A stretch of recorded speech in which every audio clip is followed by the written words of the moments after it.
Did you ever have a bully that picked on you as a child? Maybe teased you on the playground or pushed you around? Or perhaps even as an adult, a coworker that gossiped behind your back and made you miserable there? If so, you probably sought out advice on how to deal with the situation and tried different things with varying levels of success. But what about when the biggest bully you're dealing with in your life is yourself? What do you do then?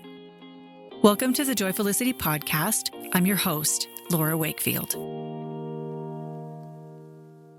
So I don't know if any of you had bullies that bothered you when you were growing up. I had a couple of fairly notable ones. For about 6 months, I guess I was probably in about second grade, maybe third grade.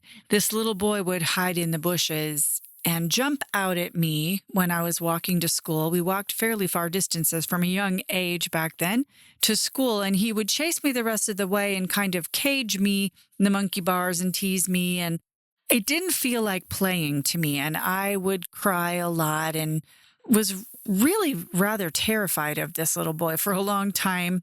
Would go to my mom and talk to her about it. And back in those days when somebody was bullying you as a child, you know, us Gen Xers grew up with advice like, just ignore it. Don't cry. Big kids don't cry. He'll get over it. Or he probably just has a crush on you, which is really an unhealthy message to be sending people, actually, that if somebody's being really mean to you, that's a sign of devotion. But actually, in this case, he did at one point in time later on admit that he did have a crush on me.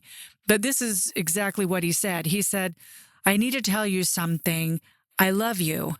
But if you tell anyone, I'm going to break your face. So I'm not sure that was exactly the undying devotion that I was looking for.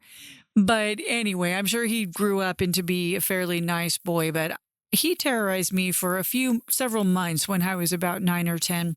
And then in high school, starting from maybe about 7th grade through sophomore year of high school, there was this group of girls, and they were sort of bullies generally. It wasn't just me that they picked on. There was quite a few kids that were traumatized by these girls. They did a lot of teasing, a lot of name calling, a lot of mocking. And at that age, you're very, very insecure. So that kind of thing can have a pretty deep psychological impact. They were very pretty girls, fairly popular girls, and they were mean girls. They were kind of the original mean girls, like from the movie. And they, for some reason, had it out for me, among other people. I never really thought, again, at that time in life, to really tell very many people about it. Bullying was something that we were taught to just kind of suck it up and not to do much about it. Either suck it up and don't respond and ignore it, get over it, or the other piece of advice we got, which seems so contrary to the way that we teach kids now, but was to fight them, to actually stand up to them. And if they were picking on you, to pick on them right back. The general way of thinking back then was that if you stood up to them, that they would back off eventually when they saw that you were strong. The old ways of thinking regarding bullying, you know, I can't disagree that there is some level of logic to it. That some of those techniques with some kinds of bullies really did work. However, it left the bullying victims feeling rather unsupported. And it created this idea inside of you that somehow something you were doing was why you were being picked on. And that's not a good psychological message to be sending to kids, that somehow they're responsible for this bad behavior from other people. But this girl, eventually it accelerated to the point where she was doing things like trying to trip me downstairs, where I could get literally very physically hurt. And I finally did speak up and talk to another friend of mine who knew her. She was a year ahead of me in school, and so was he. And he and I were quite good friends, and I told him what had been going on. And he stood up to her on my behalf and basically told her that if she didn't leave me alone, she was going to have trouble from him. And he was a pretty imposing force and was a bit my hero in that particular regard because she never picked on me again. That girl was ultimately eventually expelled from school because she was being so difficult and causing so many problems for some of my fellow students, in addition to myself. But I've always wondered what happened to her, what was going on in her life as I've gotten older, looking back and realizing that she also was just a kid at the time and probably had some things going on in her life that were causing her to act out that way. And these desperate cries for attention from her, but she did make several of us quite miserable for a little while in there. And I look back on that and some of the mindsets that developed inside of me because of these bullies. My most notable bully, and I haven't talked a lot about this on this podcast, I plan to quite soon, actually. I had a stepfather, not my current stepfather. He's a wonderful, amazing man that I love and adore. But before him, I had a stepfather for several years of my childhood, about 10 years, that was very abusive to me in a variety of ways that, again, I will talk about more fully on a future podcast. From the time I was about 6 until I was about 16, there was a fair amount of both physical, sexual, and psychological abuse going on in my world. And that's the ultimate bully of a child, is somebody that's in authority that they're supposed to be able to trust. And this puts wounds and scars on your mind and on your heart and on your feelings about yourself and what you should do in your life, what you're capable of, who you are. It really does carry with you for a long time the effects of abuse and bullying. So it's serious business. And I feel like in today's society, we're understanding that a lot better. And we're doing a lot more preventative education to try to teach kids the kind of stuff that went on in my high school and in my elementary school, the things that kids said to each other, the ways they treated each other. Those things would not be tolerated in today's classroom if they were known about. There definitely is still some of that happening online and behind the scenes, and sometimes victims of bullying are afraid to step forward and say anything because, either they've been so beaten down by it or they don't know if anyone will believe them, or they just are scared to make the bully even madder. And so sometimes these things carry on, but I do think that we're evolving and we're progressing a bit in our society in the way that we address this issue, especially for children and in the workplace as well. Even as adults, we can have people that are quite hard on us and that can make our lives rather miserable. And these days, the advice is a little different. Whereas before we were told big kids don't cry, don't say anything. We're taught more now to seek out help, to go to HR, to go to your parents, to go to your teachers and tell them what's happening so that they can intervene on your behalf and perhaps stop the situation or find out what's going on with the person that's being accused as well and see if they can find solutions that are healthy. And I think that it's much more of an empowering environment now for people who are suffering those kinds of things. All of that being said, there's one bully that's done probably more damage than all of the others combined. Now, this bully was influenced by those earlier bullies in my life for certain. But this bully has continued forward in my life through today. This bully talks to me every week, sometimes every day, is very, very close to me, very intimately in the know of all of my fears, all of my weaknesses, all of my mistakes, all those things that I keep hidden from other people. This bully knows about and uses them against me every chance she gets. This bully lives inside my head. She looks like me. She talks like me. But she is mean to me. Some people call this kind of a bully your inner critic, and we all have one. And because it's our own voice that we're hearing inside of our head, we tend to give it a little bit more credence than we do an outside force. Now, this inner critic really is a part of me, but yet feels very separate from me because that bullying mindset that goes on inside my head is very, very internal and very different than the way that I behave or respond or talk in any other setting. The things that I will say to myself in that inner critic voice, I would never say to another human being. I would never sit and berate and put down and belittle another person the way that I allow that voice sometimes to rant at me. Nor would I let anybody speak to another person in my presence that way without trying to step in and intervene. If my daughter was standing there and somebody was saying the kinds of things that my inner critic says to me, but directing them at her, every ounce of mama bear would come out of me in her defense. I would not let someone, even if it was a stranger, be berated like that without trying to step forward and say, hey, don't talk to them like that. Hey, knock it off. And trying to wrap my arms around the victim and try to protect them.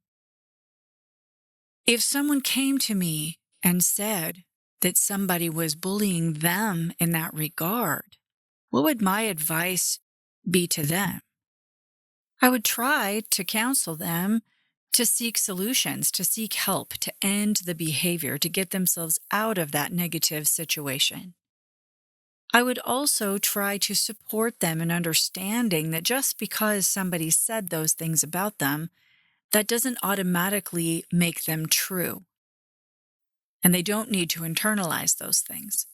And even if the things that the bully was saying were true, because bullies oftentimes do use our weaknesses that are real against us. So sometimes the things they're saying are factually true, and maybe even are things that we already know we need to work on. And those kinds of things can hurt especially deep. But I would work with them to try to find ways to positively work on those things and not internalize all of the mean, nasty negativity that was surrounding it, because that's just simply counterproductive. That's not going to help you make positive change through negative messaging.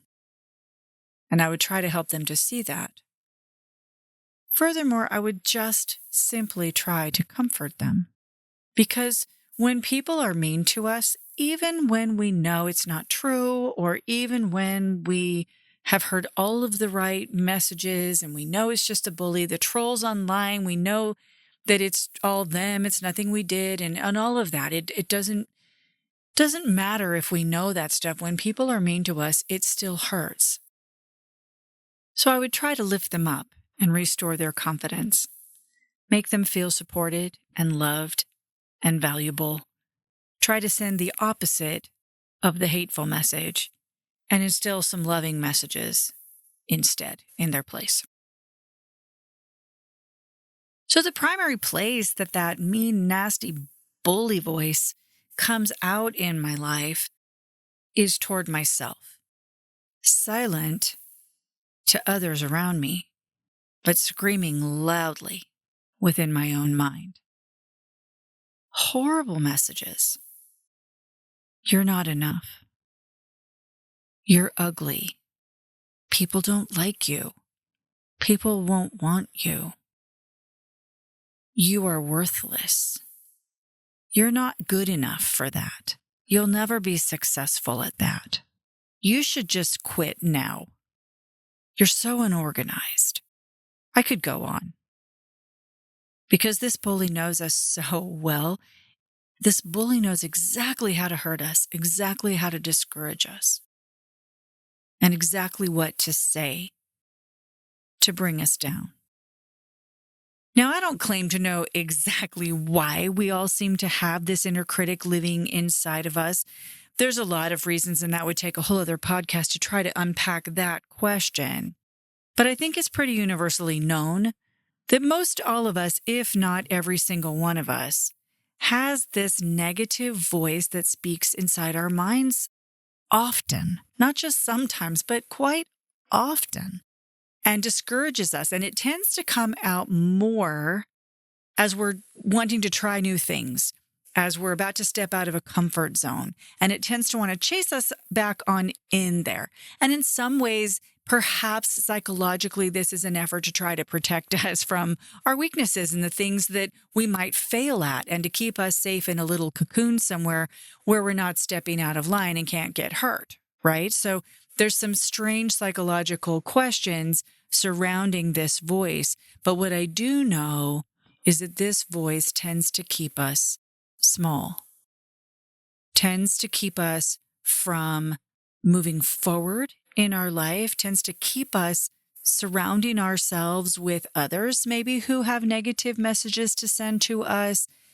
This voice keeps us down. This voice keeps us from trying, from striving, from stepping out, trying new things. It also can bring us back down, even if we've overcome it and begun to see signs of success. It starts screaming louder sometimes then to try to bring us back down to baseline, back down to comfort zone, back down to normalcy, in air quotes, I'll say, because what is that anyway? It tends to want to keep us where we already thought we belonged.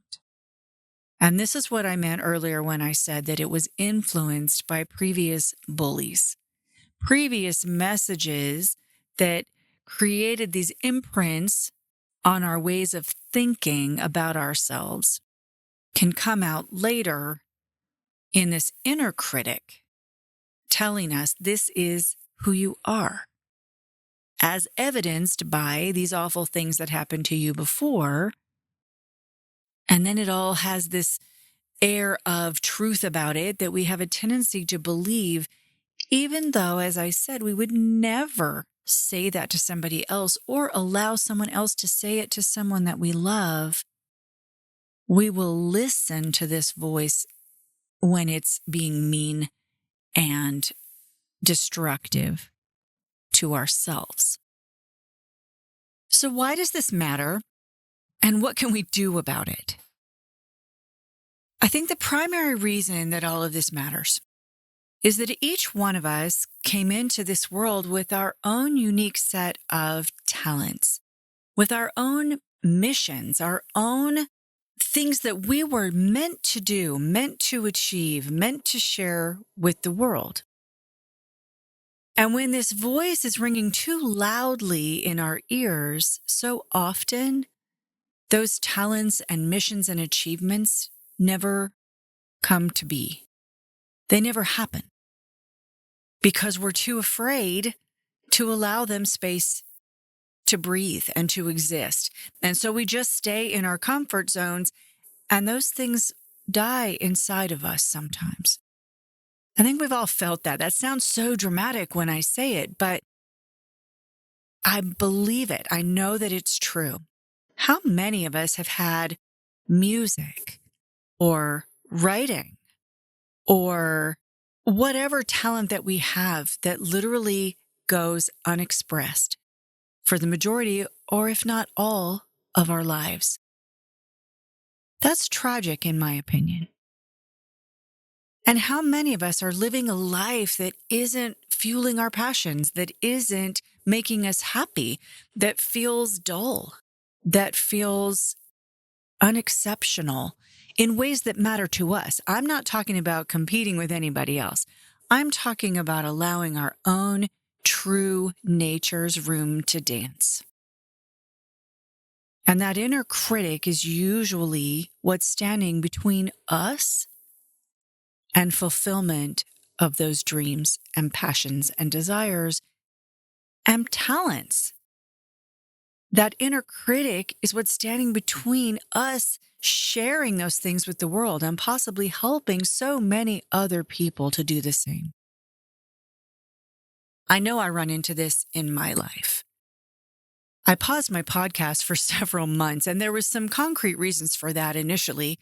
I was having some surgery, and I didn't really have a great place to do the podcast in my new house, and blah, blah, blah. There were several reasons why it did actually genuinely make sense to pause my podcast for a month, which was initially what I intended. But it's now been, I think, 5 months. It's been a lot longer than the time that was necessary. And the reason for that is I lost my stride. I'm just being open and honest with you. Taking that break got me out of the habit and out of the stride of doing it and allowed that inner critic a chance to kind of play around inside of my head. What are you doing this for? It costs a lot of money every month. You'll never go anywhere with this. Nobody even cares. Well, that was never the point. The point of this podcast for me was never about any of that. It was because I genuinely felt compelled to do it. Every time I went to record a new episode, the voice in my head got stronger and stronger, worrying about finances and is this the best use of your time and all of the questions. And eventually I got to where it was so uncomfortable listening to it that I kind of put it all aside for a while just to make the voice be quiet. I know that there's some of you out there that have faced this same thing. There's something that you want to do for a career, for a hobby, for your life. And you don't really know why. You just know that you feel like you're meant to do it. But those crazy voices start going in your head and can really, really hold you up. So what do we do about it? Because those kinds of voices are kind of like those bullies. They can scare us. They can really beat us down. They can genuinely hurt our confidence. Even our bodies, as the stress starts to mount, can be affected, just like with an in-person bully. That bully inside of your head can do genuine damage. So what do we do about it? The old school ways of fighting bullies: fight back, ignore it. There's some merit to that, to try to just learn to ignore the voice. But we all know, if we've really heard this voice before, that it's tough to ignore. It'll keep at you until you pay attention to it. And fighting back is kind of tough when that voice is actually inside of you. The answer for me, when I start getting into one of these patterns, and I've been in this pattern about many, many things in my life in the past. I'm using the podcast as an example because I'm recording the podcast now. So obviously, I've overcome this to some extent. I'm sure I'll fight it again. But to be recording today, I've overcome this particular negative voice. But how? I think, first of all, beginning to understand that the voice, although, as I said earlier, it looks like you, it sounds like you, it's not you. That crazy mind loop that goes on inside of your head, dragging you down, is not you. And understanding that is very, very important. Sometimes it helps to maybe name it. I've been saying inner critic, but maybe give it a name, an actual name. Maybe think of a previous bully in your life. And I'm just coming up with a name out of my mind. But let's just say the bully's name was Lisa. That's not an actual bully that I've had in my life. But let's just say that was. We could call that inner bully Lisa. And that gives it something concrete to associate it with. Kind of personifies it, importantly, as something separate from you. So give it a name, whatever that name might be, so that when you hear that talking, you can just say, that's just Lisa. I don't have to listen to her. That can help more than you might think, just simply to recognize that that name is not you. Associating that name with somebody mean can help us not to listen, because we recognize that that's not a kind, loving person speaking to us. That's somebody really mean. So we can dismiss the things that they're saying the same way we would a bully. Also offering ourselves the kinds of positive messaging and encouragement and comfort that we would offer to somebody else. If Lisa was going after our kid, what would we say to our child? And spending some time meditating, actually comforting ourselves healing those wounds, sending counter messages. If Lisa's telling us, you're no good, tell yourself you are. You don't have to listen to that. You don't have to internalize that. Actually speak to yourself, because that other voice is speaking. Create a new voice speaking counter positive messages. Allowing that voice to exist without fighting it has also helped me quite a bit. When I fight it, it feels like I almost give it extra fuel, because it starts fighting back harder, and then I'm fighting back, and then it's fighting back. And the next thing you know, the fight has turned into an explosion inside of my mind. But when I learn to hear it and just let it roll on by and not think about it too much, just release it. Just let it go. Just accept it. Yep, there's that voice again. There's that Lisa. And I apologize to anyone listening named Lisa. I'm not trying to pick on you. I just thought of a random name. But that acceptance actually takes the power out of it.